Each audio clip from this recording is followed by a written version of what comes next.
Changing the mode to the input mode. Change to the pattern number 6. Change to the pattern number 5. Sewing is now possible.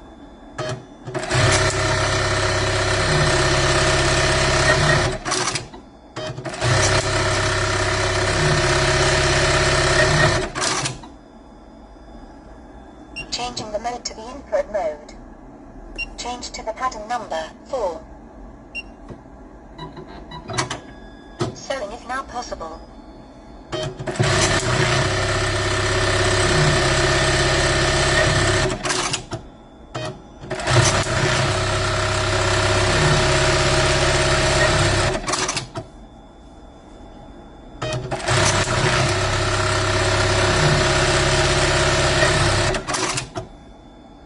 Changing the mode to the input mode. Change to the pattern number 5. Change to the pattern number 6.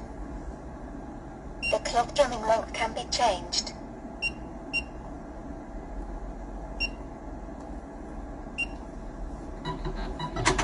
Sewing is now possible.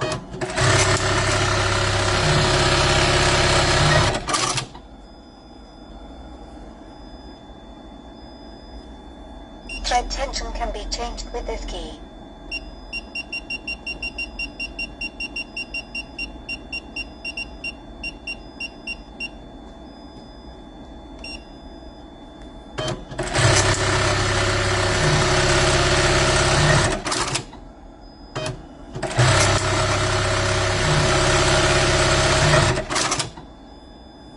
Thread tension can be changed with this key.